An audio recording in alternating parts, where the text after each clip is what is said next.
Back benches back bench గాళ్ళంటే సరిగ్గా వినరు అన్నటువంటిది. బట్ బ్యాక్ బెంచెస్ సక్సెస్ అయిన వాళ్ళే ఎక్కువ మంది ఉంటారు. వాళ్ళు అతిశయం ప్రదర్శించకుండా జాగ్రత్తగా ఎదిగిపోయినటువంటి వాళ్ళు ఉంటారు. కాకపోతే ఆ బ్యాక్ బెంచెస్ అంటే చదవరు, మాట వినరు, క్రమశిక్షణ లేని వాళ్ళు అనే ఒక ఫీలింగ్ పడిపోయింది.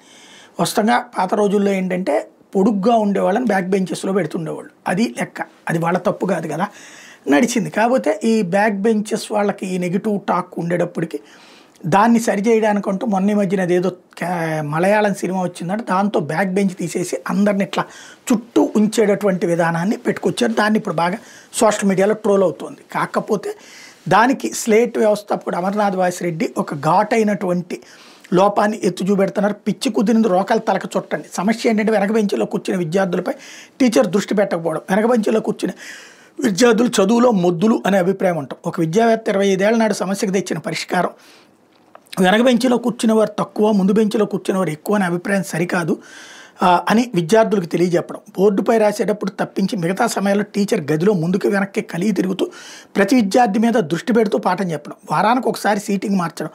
మొదటి బెంచి వారు వెనక్కి, రెండో బెంచి వారు ఫస్ట్ బెంచ్కి, లాస్ట్ బెంచి వారు ఒక వరుసకు ముందుకు, అటుపై వారం ఇంకో వరుస ముందుకు. ఇలా చేస్తే 6-7 వారాల్లో ప్రతి ఒక్కళ్ళు ముందు బెంచ్కి వస్తారు, ముందు బెంచి వాళ్ళు వెనక్కి పోతారు. తరగతి గదిలో దీనికి ఏదైతే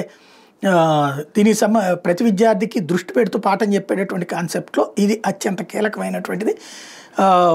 తరగతి గదిలో ఎవరైనా బాగా ఎత్తు తక్కువ వాళ్ళు ఉంటే వాళ్ళకి ప్రత్యేక ఏర్పాటు చేయాలి.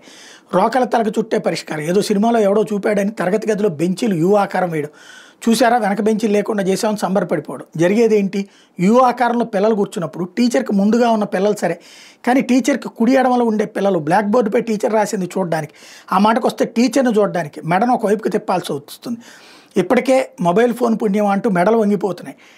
టెక్స్ట్ నెక్ అనే వ్యాధి మహమ్మారిలో వ్యాపిస్తుంది. ఇక తరగతి గదిలో పిచ్చి ప్రయోగాలు చేస్తే మెడలు వంగిపోతాయి. ఒకసారి సెర్వికల్ వెన్నెముక భాగం దెబ్బతింటే బతుకు నాశనం అవుతుంది. ఎవడరా మీకు చదువులు నేర్పించింది అంటున్నారు ఆయన.